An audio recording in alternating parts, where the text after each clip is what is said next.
પહેલી ફેબ્રુઆરીએ સંસદમાં બજેટ સેશન શરૂ થવાનું છે ત્યારે કેન્દ્રીય બજેટમાં સુરતના પાયાના ગણાતા હીરા ઉદ્યોગને ખૂબ જ મોટી આશાઓ સંકળાયેલી છે। ત્યારે આ મામલે સુરત ડાયમંડ એસોસિએશનના પ્રમુખ શું કહી રહ્યા છે, આવો સાંભળીએ। પહેલી ફેબ્રુઆરીએ સંસદમાં કેન્દ્રીય બજેટ સેશન શરૂ થવાનું છે।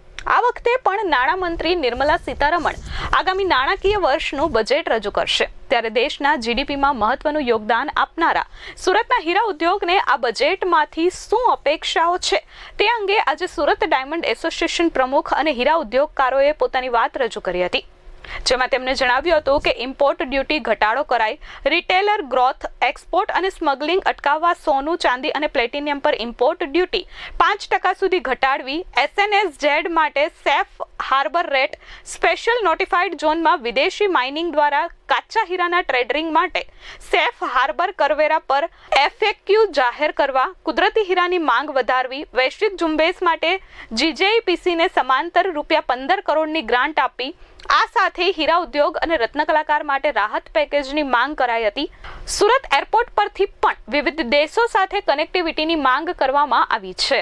સરકાર દ્વારા 1 ફેબ્રુઆરીએ જ્યારે બજેટ આવી રહ્યું છે ત્યારે સરકારશ્રીને સુરત ડાયમંડ એસોસિએશન વતી અને ટ્રેડ વતી હું વિનંતી કરું છું કે આ બજેટની અંદર ખાસ એક આર્થિક પેકેજની યોજના જાહેર કરવામાં આવે, કારણ કે 1.5-2 વર્ષથી જે ડાયમંડ ઇન્ડસ્ટ્રીઝ મંદીમાંથી પસાર થઈ રહી છે ત્યારે અત્યારે ખાસ રત્ન કલાકાર હોય કે મેન્યુફેક્ચર હોય કે ટ્રેડર હોય, એક આર્થિક પેકેજની જરૂર છે। ત્યારે જો એક આર્થિક પેકેજની જોગવાઈ કરવામાં આવે તો 100% ઇન્ડસ્ટ્રીને એક બૂસ્ટર ડોઝ મળ્યો ગણાય છે અને ઇન્ડસ્ટ્રીઝને ભવિષ્ય માટે એક આગળ કાર્ય કરવા માટે, કામ કરવા માટે અને ધંધાને આગળ ધપાવવા માટે સારું ગણાય છે।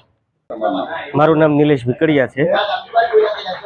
અમારી સરકાર પાસેથી એક જ અપીલ માંગણી છે કે અહીંયા ડાયમંડ બુર્સ અત્યારે કાર્યરત થઈ ગયું છે, પરંતુ અહીંયા તમામ ઇન્ટરનેશનલ ફ્લાઇટ અમુક કન્ટ્રીની ચાલુ નથી થઈ, જેવી કે હોંગકોંગ છે, આફ્રિકા છે, બેલ્જિયમ છે। આ તમામ ફ્લાઇટ અહીંયા કનેક્ટિંગ થાય તો જેથી કરીને બહારના કસ્ટમર આવે તો અહીંયા નાનાથી લઈને મોટા ઉદ્યોગકારીને બધાને ફાયદો થાય, તો આ ઇન્ડસ્ટ્રી આગળ ગ્રોથ કરે તો તમામ ઇન્ટરનેશનલ ફ્લાઇટ ચાલુ થાય એ અમારી માંગણી છે।